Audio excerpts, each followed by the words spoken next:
श्री स्वामी समर्थ. नमस्कार मित्रांनो, आपले स्वागत आहे आपल्या चॅनलवर. आज आपण एक अतिशय पवित्र, मनाला शांती देणारा आणि प्रत्येक घरासाठी उपयुक्त असा विषय घेऊन आलो आहोत. रोजची देवपूजा कशी करावी आणि रोजच्या देवपूजेचे सोपे साधे 10 नियम. आपल्या संस्कृतीत देवपूजेचे स्थान किती उंच आहे हे सांगायला नको. आपल्या प्रत्येक कामाची सुरुवात देवाच्या नावाने होते. आपल्या प्रत्येक यशामागे देवाच्या आशीर्वादाची छाया असते. पण एक प्रश्न नेहमी पडतो, रोजची पूजा नेमकी कशी करावी, कोणते नियम पाळावेत? आज आपण याच गोष्टीची सविस्तर माहिती घेणार आहोत. देवपूजेचे महत्त्व. मित्रांनो, देवपूजा ही फक्त एक परंपरा नाही. पूजा म्हणजे आपल्या आणि देवाचा संवाद. आपण पूजा केली की आपले मन शांत होते, आपल्यामध्ये श्रद्धा, संयम आणि शिस्त वाढते. पूजा ही आपल्या जीवनाला सकारात्मक ऊर्जा देणारी एक दैनंदिन साधना आहे. अगदी साध्या भाषेत सांगायचं झालं तर जसं शरीराला अन्न लागतं तसं आत्म्याला अध्यात्म लागतं. आत्म्याला बळ देणारी गोष्ट म्हणजेच भक्तिभावाने केलेली पूजा. रोजच्या देवपूजेचे 10 सोपे नियम चला तर बघूया. 1. देवघर स्वच्छ ठेवणे. देवघर ही आपल्या घरातील सर्वात पवित्र जागा आहे. रोज सकाळी उठून देवघर स्वच्छ करणे हे आपले पहिले कर्तव्य आहे. धूळ, कोळी जाळे, जुनी फुले किंवा जुनी नैवेद्य, जुनी भांडी ठेवणे टाळा. देवघर जितके स्वच्छ असेल तितकेच घरात चैतन्य वास करते. लक्षात ठेवा, देवघरात आरसा, नकारात्मक चित्रे, तुटलेली मूर्ती किंवा देवाचे डबल फोटो ठेवू नयेत. 2. स्नानानंतरच पूजा करणे. देवपूजा नेहमी स्नान करून स्वच्छ वस्त्र परिधान करून करावी. अस्वच्छ अवस्थेत देवपूजा केली तर ती पूर्ण मानली जात नाही.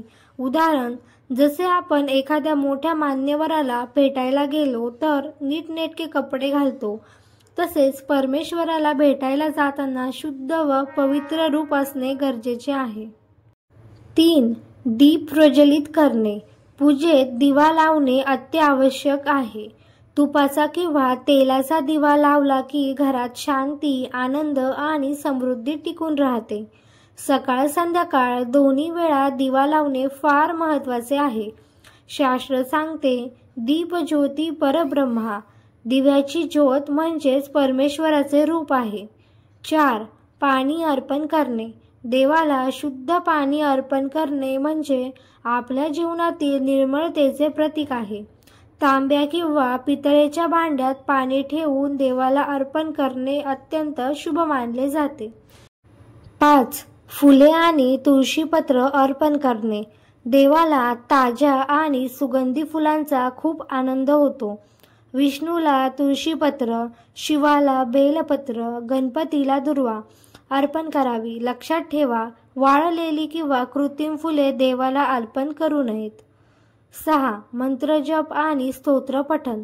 देवपूजेतील हा सर्वात महत्त्वाचा भाग आहे. आपल्याला सर्व मंत्र पाठ असणे आवश्यक नाही.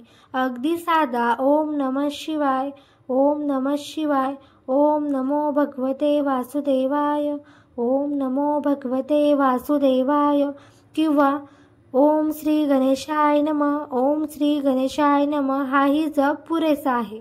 मंत्र जपाने मन स्थिर होते, घरात सकारात्मक तरंग निर्माण होतात आणि चिंता, दुःख नाहीसे होते. 7. नैवेद्य अर्पण करणे. देवाला रोज नैवेद्य अर्पण करावा. तो गोड पदार्थ असो, फळ किंवा पाण्याचा नैवेद्य असो, पण भाव सर्वात महत्त्वाचा आहे. देवाला प्रथम अर्पण करून नंतर प्रसाद म्हणून सर्वांनी ग्रहण करावा. उदाहरण, श्री विठोबाला साधा भाकर व भाजी अर्पण केली तरी तो प्रसन्न होतो, कारण त्याला अर्पणात भाव दिसतो. 8.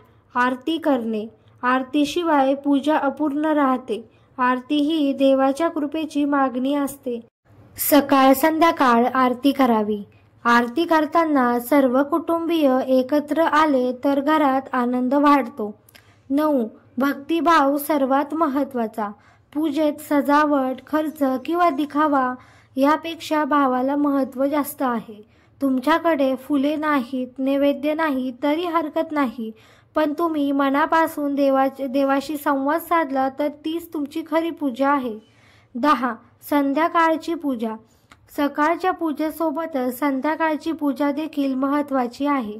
दिवा लावून देवाला स्मरावे, दिवसातील चुकांसाठी क्षमा मागावे आणि पुढच्या दिवसासाठी आशीर्वाद घ्यावा.